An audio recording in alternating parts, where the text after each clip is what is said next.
Hello everyone, welcome to my new mini blog.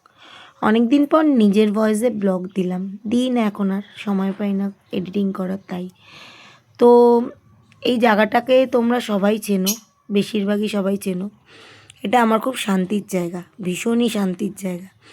যখনই মনে খুব কষ্ট হয় বা যখনই আমার কোনো ডিসিশন নেওয়ার থাকে বা যখনই কোনো সিচুয়েশানে আমি থাকি, তখন এই জায়গাটায় আমি যাই। ঝগড়া বলো, কারোর সাথে ঝগড়া বলো, অশান্তি বলো, যাই হোক না কেন, আমি এই জায়গাটায় যাই। তো সোমবার ছিল, তো আমি গেছিলাম সেদিনকে বাবার কাছে। যাওয়ার পরেই তো এত ঠান্ডা, অনেকটা রাত করেই গেছিলাম, এত ঠান্ডা যে জলে পা দিতেই জীবনটা একদম আমার আধা হয়ে গেছিলো। যাই হোক, ভূতনাথ বাবার কাছে গিয়ে এই একটা অসাধারণ শান্তি পাওয়া যায়, যেটা বলার মতো না। যদিও আগেই এই ভূতনাথ বাবার এতটাও কেউ যেত বলে আমার মনে হয় না।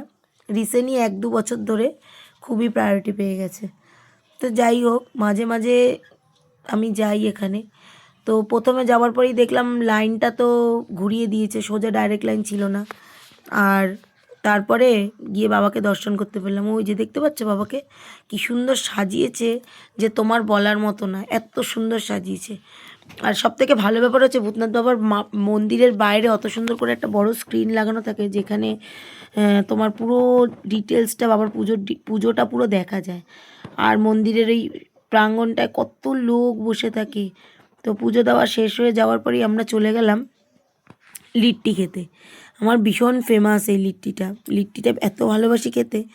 যাক, লিট্টি টিট্টি খেয়ে তারপরে আমরা গঙ্গা জল তুলে নিয়ে বাড়ি চলে আসলাম। সোমবারটা আমার খুব ভালোই যায় এরমভাবে। তা আশা করি তোমাদেরও ভালো লাগবে। মাঝে মাঝে গিয়ে ভূতনাথ বাবার কাছ থেকে ঘুরে আসবে। জয় বাবা ভূতনেশ্বর।